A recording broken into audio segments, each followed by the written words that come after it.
Now with the hate, I personally don't mind it. How do you build resilience when it comes to hate and stuff online? It's calm because again, the hate is what gets me more views, it gives me more engagement, and it also shows you that I'm actually growing because again, people don't hate you unless you're doing something amazing. I feel like one of the biggest forms of marketing is word of mouth, and I feel like haters are the best at word of mouth. Do you understand what I mean? Because naturally they're gonna go to their friends and say, listen, have you heard about Poku Banks and Rare?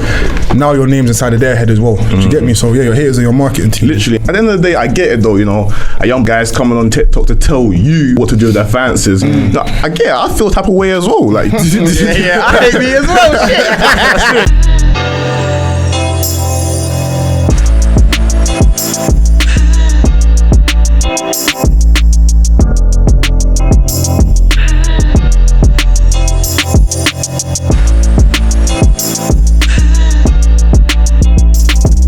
Welcome back to another episode of the Energizer Podcast. Energizer Podcast, a podcast that leaves you charged up. Fully. All right. Yeah.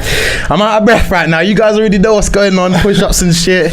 Bruv, next time we're going to come here with an inhaler. Yeah, it's peak, but it's needed still. It's needed, but let's just get to the good bit, man. We got another big guest today. So without further ado, introduce yourself, my bro. Let's go, guys. It's Poku Banks, baby. All right. Obviously, I'm Poku Banks. I teach the UK about personal finance, entrepreneurship, motivation, all sorts. Just trying to educate and understand and make people understand.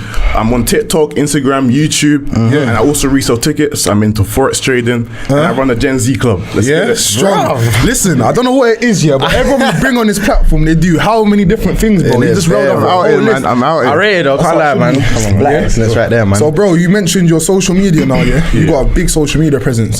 So how has social media helped you with your personal finance and everything? Your whole journey? Social media, well, first off, it makes it easier to network because what I say, your Instagram is your online CV. When you go to introduce yourself to people or when they see your profile, they know what you're about. You know how you give a normal CV to them or your accolades? When they go on my Instagram, they're thinking, 37k followers. He's about personal finance. He's been featured in all these articles. He's someone I want to connect with. So having that social media presence allows me to network easier. When I'm at motives or networking events, when people come up to me, it's a lot easier. I do less talking. So even jumping in there, gem number one.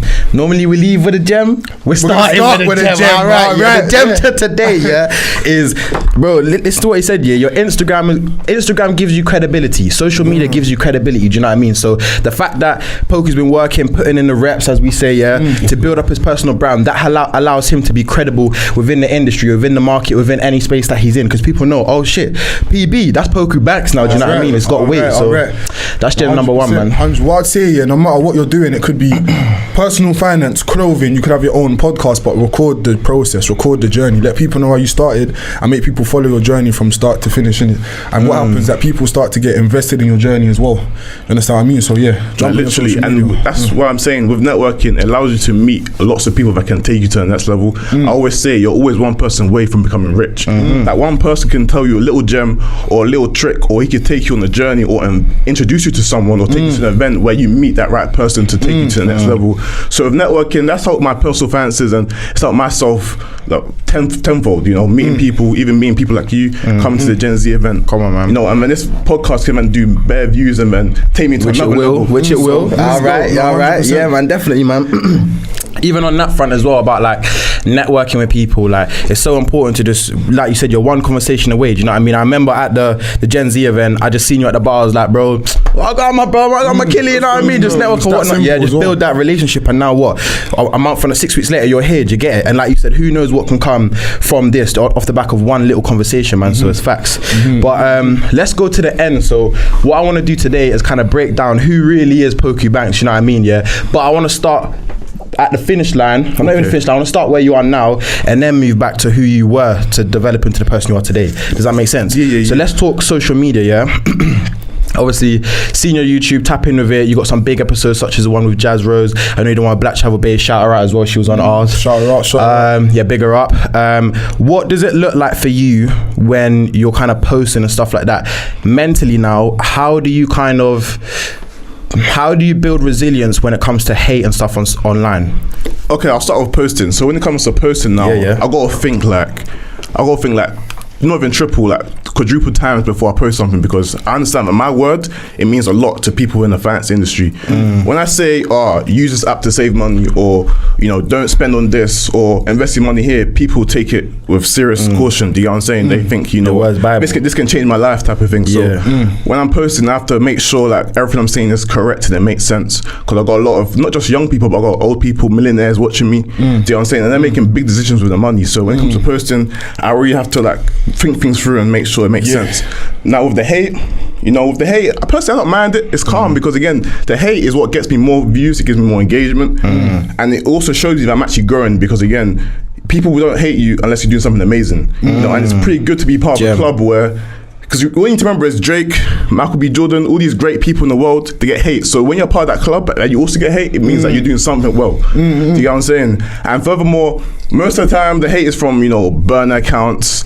If you can't show me your face, then your words don't really exist to me. Do you get what I'm saying? Like if you're speaking behind my account that has 26 followers, it was made a month ago, and it's user 108T9F or something. That's irrelevant, because you can't say it to my face. So how I always say is like, you could talk as much shit as you want, but if you don't say it to my face, we're good. Do you know what I'm saying? So and you know what it is, 9 times out of 10 they're not gonna say it to your face. You understand what I mean? Those same people that are hating online, if they ever did see you in person, they're gonna praise you up. Do you understand what I mean? That's just naturally how it goes. But what I say is that your haters are your biggest marketing team, bro. Do you understand what I mean? Because even though they're hating, they're supporting you, bro. Because as you said, they're building up your engagement on your posts. Yeah, they're talking to I feel like one of the biggest forms of marketing is word of mouth, and I feel like haters are the best at word of mouth. Do you understand what I mean? Because naturally they're gonna go to their friends and say, listen, have you heard about Poku Banks and Rare?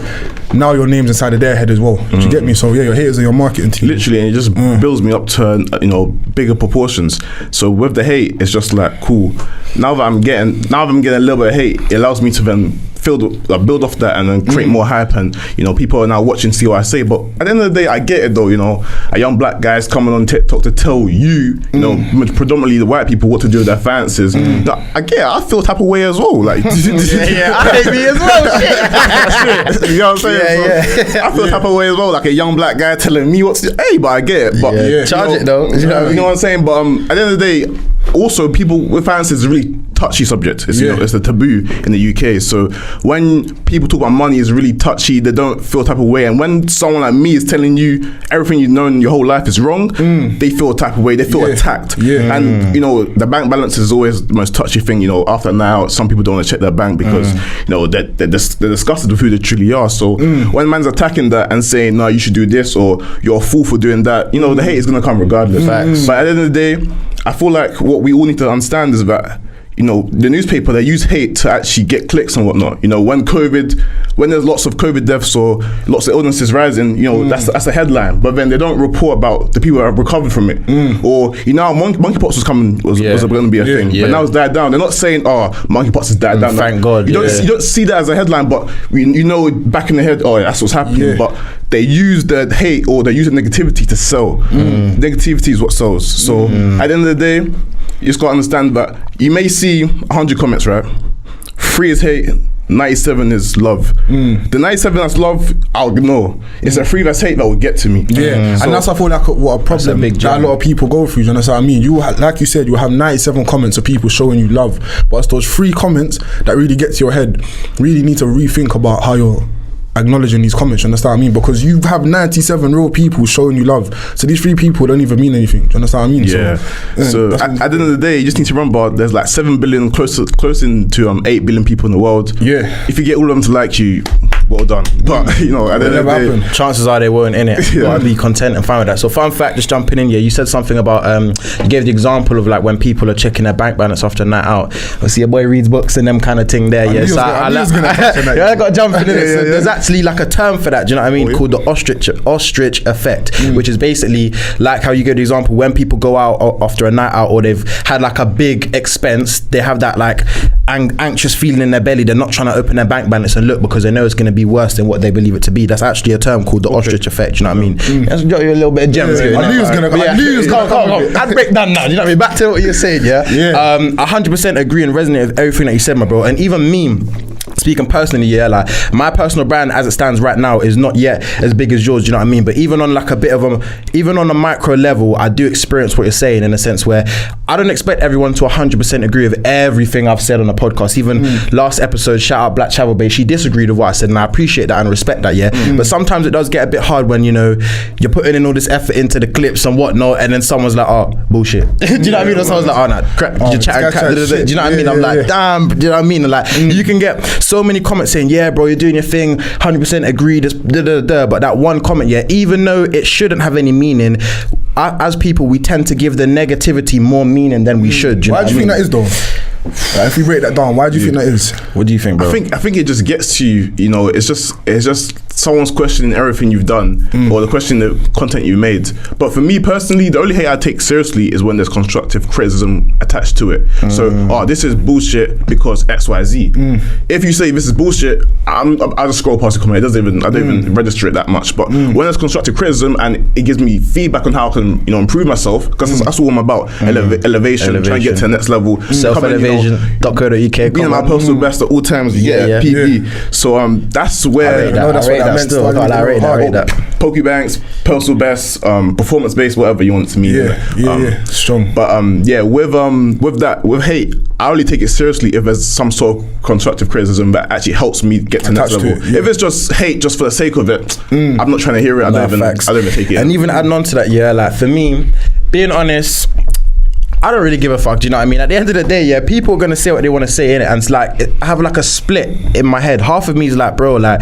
you know who you are, you're grounded within yourself as an individual. It's just a bullshit comment. 9 times out of 10 it's from a burner account anyways, brush it. But the other half is because I feel like for me, I can only speak for myself, yeah, I want everyone, maybe not me be a yes man, but it would be good for everybody to want to be on my side, isn't it? Like, Tyler's chatting, So when someone is coming with a contradicting view or just telling me outright, bro, this is some bullshit, bro. Do you know what I mean? It annoys me a little bit because I want everybody to understand me to be in a point of agreement. Do you know what I mean? But at the same time, maybe I shouldn't even think like that. That's never going to be the case. That's what I'm saying. And what I've realised, sometimes you see these haters online, they just want a piece of your pie, you know? That's what I mean. And when I say that, I mean, they see Poku Banks, big social media presence, speaking finance, dropping gems.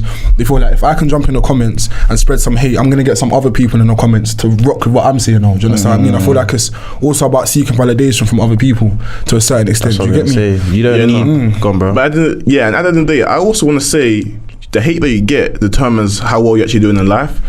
So I've noticed that in times of my life when the hate is dropping, I'm thinking, bruh, I'm not doing as much as I should. I'm not doing anything crazy for them to be commenting on. So that's when I clock around. Man needs to actually go hard. I need to give them something to hate about. Do you know what I'm saying? Like, how can he afford this, or how can he get that? When you're winning so much, when you're winning consistently, it's like a sport. It's a skill to win so much. So when you're doing that and you're making people feel, you know, some sort of burn or hate, that's when you know, you're doing your thing. Do you know what I'm saying? So with the hate, it kind of gauges your success.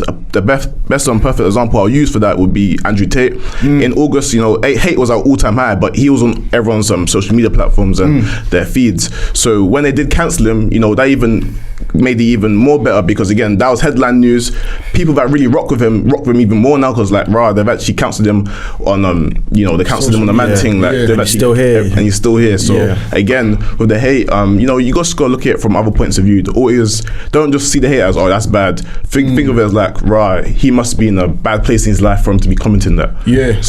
Facts. And I also feel like a quote that I don't even know where I said this from, I don't even think I learned it, was like, fight fire with water. Do you know what I mean? So sometimes when people are chatting shit online or saying things to you, I'll just be like, bro, you know what, thanks for the engagement. Do you know what I mean? Thanks for interacting with me and pushing out my content to the algorithm. And you know what's so mad? Sometimes when you come with that different energy, they're gonna come back to you on a wave like, nah, bro, you know what I meant? Like, really and truly, I'm just trying to give you some constructive critique. They want to get your attention, bro, 9 times out of 10. But when it comes to hate, like, and this is for you guys, use that as fuel, use that as fire. Do you understand what I mean? Like, the fact that there's people wanting you to lose, like, that should motivate you even more to go harder. Do you understand what I mean? Like, when I face any type of hate, it's like, right, cool, watch. Do you get me? That's the way that I see it. Facts.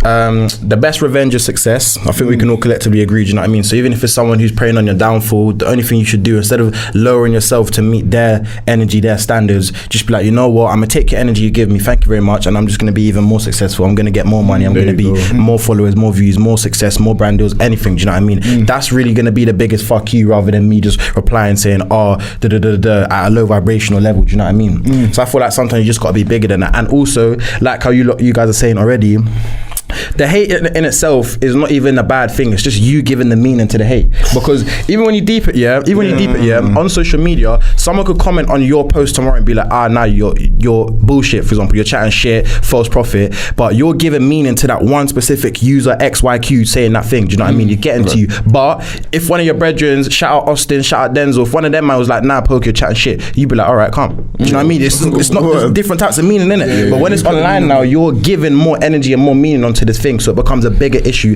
than it actually is. Do you know what I mean? It's just a comment. Take a come to me tomorrow and be like, nah, Ty, I can't lie, you're chatting bare shit, and I'd be like, raw, charge it. Do you know what I mean? I'd be like, alright, do you know what I mean? It don't mean nothing in it, but now when I'm seeing it online now, it's a bigger thing. Why are we doing that? Do you know what I mean? Big facts.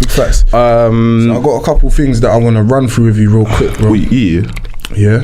Alright, cool. So we touched on social media now. Yeah. I want to touch on university. So you said that you finishing university now? Yeah, I finished like 3 months ago. Yeah. So how do you feel like university is as needed as it used to be in the past? Or do you feel like you don't really need to go down the university route? I don't think it's as needed anymore. Compared to the past. We live in different times now. You know, we're not in our parents' generation where, you know, the only thing, there's no internet, there's no other way to hustle. The only direction is either you start a business, but then again, you probably need bare money anyway, and the banks aren't really loaning you because, you know, there may be whatever, they may not feel like you got the right requirements, or get a job and hustle it that way. There were the only two ways, but now, thanks to this, you know, man can just get active on my phone, start making a few videos in my uni room, and then boom, man's now like a TikTok superstar. So I'm now getting brand deals, I'm now getting paid, and now selling to an audience. Not only that, you start clothing lines for way cheaper than it was back in the day. For sure. You know, the internet is very, very powerful. You can resource, you can learn and find many resources online. I always say Google and YouTube are your best friends in today's generation. You can find out anything. I say the University of Google or University of YouTube is way better than the University of University. Why is that? The reason I say that is because you can learn from all sorts of people that are actually doing what they're teaching. Whereas with uni, it's like, cool, they've paid someone to come, you know, revise this curriculum and come teach it. Like, but they ain't doing it. How's someone teaching me business studies, but then they haven't run a business and taken it to 6 figures? You know what's so crazy? I actually got into an argument with one of my college teachers about that, because I was sitting in business, I was doing business in college, and he was preaching to the class, and I just put my hand up like, sir, like, how can you say this when you haven't actually gone through this yourself? And I remember he was stuttering. Like, he started stuttering, and I started laughing. I might have been a bit disrespectful. Idiot boy. Do you get me? I might be a bit disrespectful, but it's a fact. It's like, how can you teach someone something that you haven't actually gone through yourself? Do you get me? You're reading from a book, but as you guys all know from running businesses, it's way deeper than a book. Do you understand what I mean? There's certain things that will happen within your business that you can never expect. Do you understand what I mean? And for you to literally just teach off a textbook, your knowledge is limited. Do you get me? That's what this is where even going on to a different topic. This is why I do kind of disagree with the whole educational system and that, because like you said, you are learning from people who are talking but they're not doing. Do you know what I mean? So how credible are you as an individual? And even when you gave the example of business teacher, my business teacher, when I was in doing my GCSEs, my business studies teacher, I used to always think to myself, bro, you're just a fraud, fam. Do you know, like how you're saying, because you're telling me all this stuff now, but you don't embody any of the things or traits, characteristics, knowledge that you're actually preaching. It's literally like you said, regurgitated information. You found it from a book. We need to teach these students this module about this stuff, but you're not doing it. You know what they're doing, they're teaching you the baseline surface level of running a business, but they're not teaching you all the underneath. You understand what I mean? Like the times you have to actually, like, I feel like business, there's the fundamental sides of it, but there's also the mental side of it, and I feel like that's completely left out of the curriculum, because it's like, cool, how are you able to run a business, and you're up 16, 17 hours a day just working at this one thing? How can you teach someone to effectively do that, if that makes sense? You get me? And there's so many deeper tactical things of running a business that isn't taught in schools. Do you get me? Nah, exactly. But what I will say, obviously, you know, if you want to become a doctor or of course, you want to do like engineering, cool, saying that, you know, uni, that's the way. But I think for most careers out there, all you need is experience and networking. And furthermore, let's think about it like this, right? You know, so you have to take 9k a year, so 27k to go uni.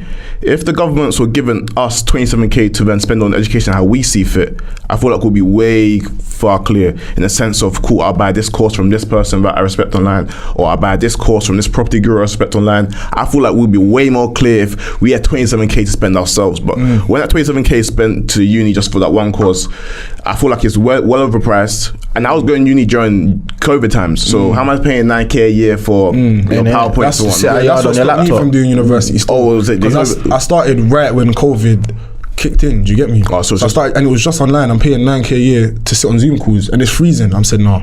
I lasted in uni for 2 days. I'll be honest with you. Do you get me? But for each their own. I feel like, as you said, when it comes to being a doctor, a lawyer, it's like, take that route because it's needed for you to get to where you want to go. But when it comes to business, I feel like the best teacher is experience. You understand what I mean? And I feel like that's with a lot of different things in life. The best teacher is experience. So go out there, and like, even when it comes to like getting employed at a job, education's one thing, but they're looking at your experience. What have you gone through that makes you fit to actually do this job? What have you done? Do you understand what skin do you have in the game? Exactly that. So yeah, man, go out there and get your experience. And that's not to say don't go to university, but just weigh up your options, man. You definitely I got some, again, this goes back onto the past segment we was talking about social media and hating. I found this quote and it talks about creators on social media. So you know how we was talking about like ignoring people, just chatting shit, like hating and that. It says, creators on social media, you should build relationships with people who offer advice, present solutions, solve problems, and share resources. Like you said, people give constructive criticism. You should engage with people who engage thoughtfully, ask questions, debate, and constructively criticize. And then you should block and ignore people who ask dumb questions like how, people who troll, people who write angry comments, and people who nitpick. Do you know what I mean? So that just goes to show the level of energy investment you should give to different types of people engaging with you on social media. Like you said, if someone was like, oh, hey Poku, great video, I feel like next time would be better if you spoke a bit closer to the camera and also you fact check this because I found that beat. Do you know what I mean? Compared to someone who just like, nah bro, you're chatting bare shit. You know what I mean? You give them different levels of energy and different responses because one of them's trying to help and one of them just saying shit for the sake of saying shit. Do you know what I mean? No, 100%. That's what I'm saying. Alright, so bro, I've been watching some of your interviews, and I saw one thing that you said is one of your biggest fears is that you don't make it in life. You understand what I mean? Where did that come from? Because I know that I go through that as well. That's one of my biggest fears. Do you get me? I'll touch on that after as well. Yeah, you know what? So from that, basically, to go back on my life, I've always been hustling. I've always been who I am from way back. So from year 9, I was the type of guy to sell sweets to you in school. That was my journey coming up. So selling sweets and cookies. I've always wanted to become, successful. There's always that guy. There's always that guy in every the fruit, the Cheetos in the bag or whatever. That was the guy selling hats and t-shirts in school. You get me? You took it to another level. But with me, and I really embodied that. So like, I would always tell people, man's going to be this one day. People tell me, what do you want to drive by the time you're 25? I told them, I want to drive a Porsche. And they'd be like, bro, how you be able to afford a Porsche? I'm like, trust me, I'll make it work type of thing. So around my whole life, and even what I'll post my story, like I'll post motivational things from way back, year 11, year 12, back in those days. So it was a thing where, it's more of a thing where I want to go back and not prove, I've already kind of proven people wrong, but it was more of a thing where if I didn't make it, it was like I was just channeling all that nonsense for nothing, type of thing. So my biggest fear would be, how can I spend most of my childhood, hustling to, chase a bag or spending nights in not going out and seeing friends just to, make some bread or take myself to the next level. But then it turns out for nothing. Like you didn't make anything out of it. But so that's why my biggest fear would be like, right, man wasted all that time. But to be fair, the way I'm going, man's you're getting there. You're on the trajectory to get there. I'm well on the trajectory. You get me? So what I feel like, the recipe for you to really attain that success is 2 things, I reckon it's high self-belief, which is one thing that you mentioned. You already aspiring to get the Porsche by 25. And then it comes with insecurity. I feel like those 2 things coinciding with each other allows you to attain that success. And the reason I say that is because the higher self-esteem, that's pulling you towards the success because you're seeing where you want to go. But you see those insecurities, that little thought in your mind saying, I might not make it, or these people might be right. That's what's pushing you up towards success. So you're trying to escape the insecurities. You're trying to pull yourself towards that higher self-esteem. Do you get me? So the fact that you got both of them in balance, that I feel like that is what's going to make you get to success still. Both of them still. Facts. It's bigger than you, innit? And like you said, like at the end of the day, not only are you doing the the external things, like saying it to other people, your brethren in year 11, bro, I'm gonna make it one day. But at the end of the day, the deepest reason is for you, innit? Like you're doing it to prove it to yourself that I've set this goal for myself mentally from 6-7 years ago, and I'm gonna make sure that Poku can grow into this Poku who is someone who's achieved the goals that he set for himself. Do you know what I mean? 100%. So it's deeper than that, for real. Literally. And I feel like it's a thing where, sorry to interrupt you, bro, but you've seen yourself at these places in your mind so many times. Do you get me? So now your intensity and that drive to get here physically is heightened. You understand what I mean? Because I'm sure you've driven inside that Porsche in your mind countless times, and now you're just working to actually physically sit inside that Porsche. Do you get me? Yeah, exactly. So yeah, big facts. Are you an influencer?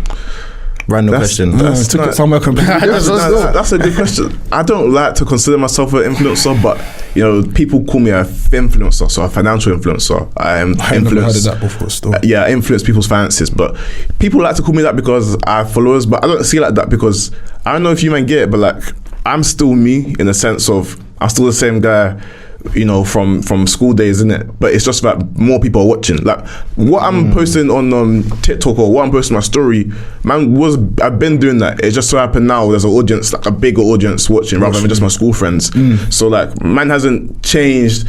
Like I didn't grow up or wake up one day thinking, right, man wants to be an influencer. I woke up one day thinking I want to change the world for the better and improve people's finances. Do you get what I'm saying? And then so happened, it got big and people are now watching me and whatnot.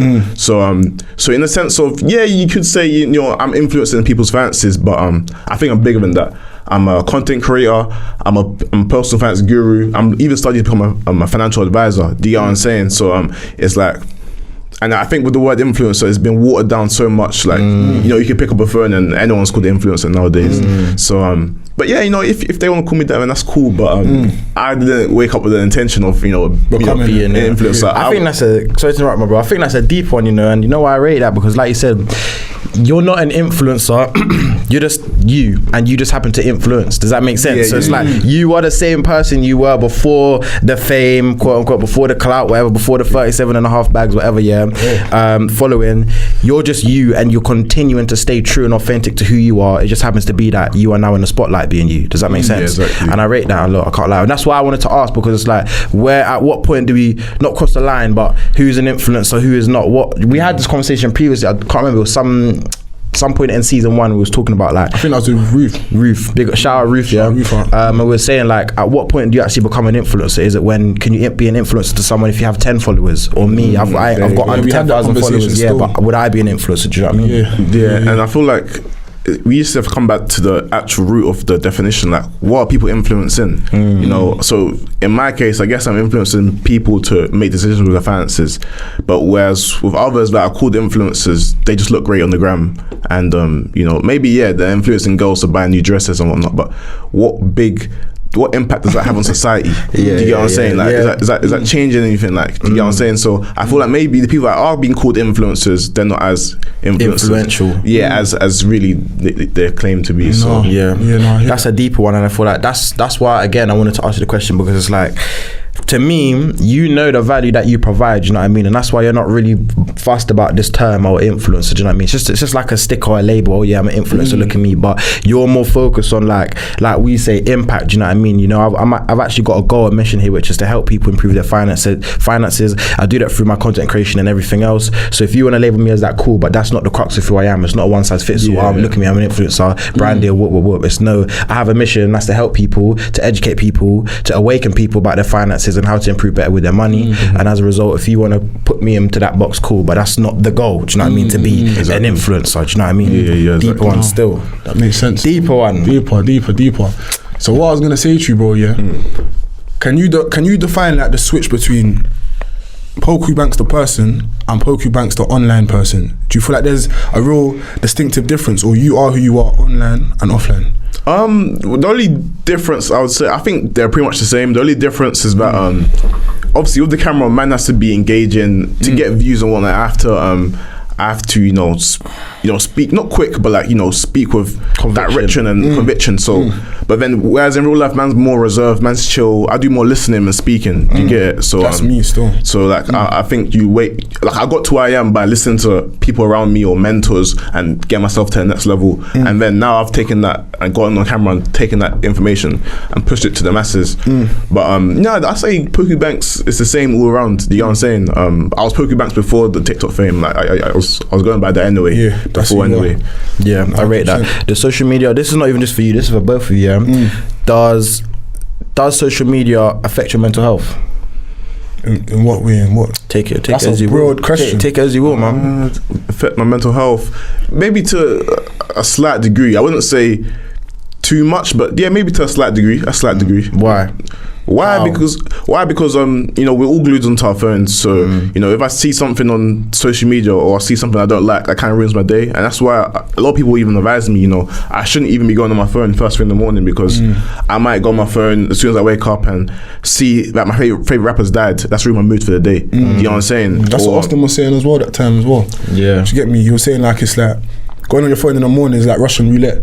Do you get me? You don't know, when you open up your phone, you could get a call from someone Shout saying Austin, like, yo, man. you just made £1 million, or you could say, get some information saying that one of your close ones just passed away. Do you understand what I mean? So in the morning, try to stay off of this, man. Yeah. So I say I guess it does, but I wouldn't say long term it affects. Because I know how to escape it. And I know that that's not life. The social media is just a perfected like reality. Like that's where you see the nicest people or the richest guys or the nicest cars. But life is off the phone. Do you know what I'm saying? That's what life is. So sometimes it's just like go enjoy life for what it truly is. Don't think life is Instagram. Instagram is not. Twitter is not life. Do you know what I'm saying? That's just that's a certain perception that people want to push. What about you? I don't think it necessarily affects my mental health, but I feel like sometimes it can affect my decision making. Do you get me? In terms of seeing how other people move online sometimes can affect how you move offline. Do you understand what I mean? And that could be in a negative way and a positive way. Like you could see someone that's around your age doing something that's amazing, like they're killing things online, do you understand what I mean? But that might motivate you to actually start killing things in real life, do you understand what I mean? So I don't really feel like it affects my mental health. I know I answered the question in a completely different way, but I don't feel like it affects my mental health, if I'm being honest with you. I know how to switch between real life and online. Strong. For me, I was even thinking as well, and that's why I didn't want to be specific, because like wherever the man them want to take it, they take it. For me, I'd say social media does affect my mental health, but not as much as it used to. I feel like before I used to very much be a big consumer on social media. Do you know what I mean? And obviously, when you're consuming things too much, it's gonna have an effect on your mental. Do you know what I mean? If I'm watching just low vibrational stuff on the timeline or on the feed or whatever, or on the For You page every single day, it's obviously gonna have an effect on the way that I think. Like you said, affecting your beliefs and your judgment. Now, where I'm focusing more on producing content, I'm in you lot's world now. Do you know what I mean? Yeah, like your world. Producing content. It doesn't really affect me as much because I'm in control of the content I consume. Because more time than none, it's me. Does that make sense? Like I'm only really watching a promo clip from the pod or something to do with a direction I'm trying to go in. Do you know what I mean? So it doesn't really affect. It affects me, but not in a negative way. I'd say now. Do you know what I mean? And touching back on what our boy Nero was saying as well, your social media represents you. You understand what I mean? What you look at on social media is going to multiply. Do you get me? Whatever you're watching on your For You page, that's what's going to come up constantly. Do you get me? So if you're seeing negative things on your Instagram or on your social media in general, it's because 9 times out of 10 those are the things that you're interested in looking at. Do you get me? So you can control that, man. Strong. Question for you, This one random thing that put into my head. Tell me about a time when you first knew you was popping off. So it could be the first time that a fan came to take a picture or something. And how that make you feel? It was a mad one. So I started TikTok 1st of January 2020. Yeah.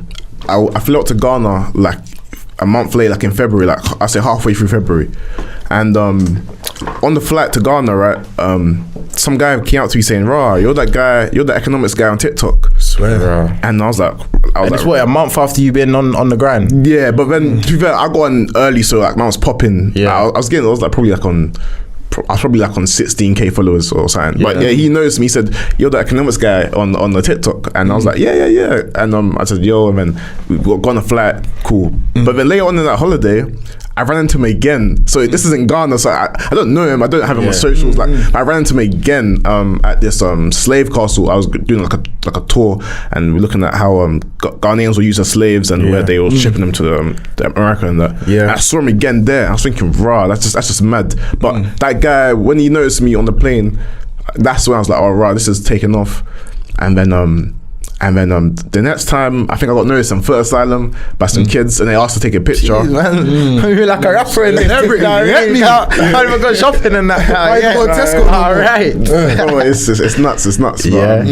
But yeah, I mean, that's when I noticed, this is actually, this is taking off. But yeah. So how does that make you feel when you're getting spotted in public, or when people's coming up to you saying, bro, I've taken your content, you've helped me on my journey? Yeah, no, it feels great because obviously man blew up during lockdown, so I was just seeing numbers on the screen going up. My followers going up by 1k a day, 1k, but to me that's just numbers. I wasn't deep in it because man was locked in. But then it was only summer when they did the out to help out thing.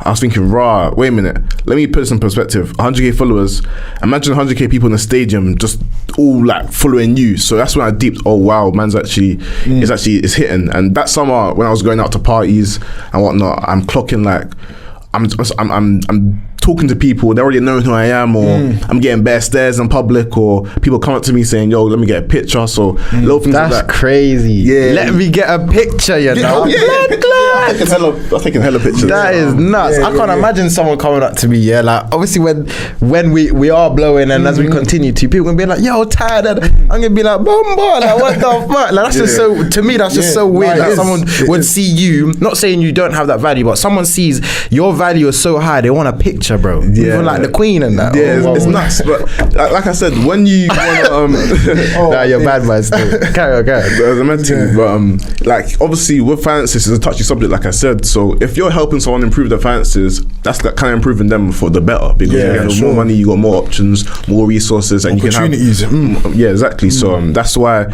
like, if you help someone in their times, then they'll value forever, type of thing. So so I guess when they see me, it's like it's real love. I've never actually had hate face to face, never, other than I think I was at a party one time and one guy said, oh, I've seen your memes on Twitter or something, but other than that, like everything else has been love. Like I've never ran into no proclaimed haters in real life. Yeah. Okay, so let's talk. This is a good segue. Let's talk. That's a great segue. So no haters in real life. Yeah. So obviously it's not a taboo. There ain't no elephant in the room. You had the episode with Samuel Leeds, innit? Yeah. Let's talk about that. I watched that age. So when a bit of context as well. Yeah, that probably came out like a year ago. 2 years ago. 2 years ago now, bro. 2020, innit? So that's the same year you popped off. Yeah. Cool. So 2 years ago, I was into my whole, in lockdown, I was like, I want to be a millionaire now. Reading my books and that, getting into property. I was watching Samuel Leeds. Okay. And then I seen you on one of the cover titles of the episode, watched thumbnails. That whole episode came out and I was like, rah. Did you live? I think I did, I can't even lie. I think I did still.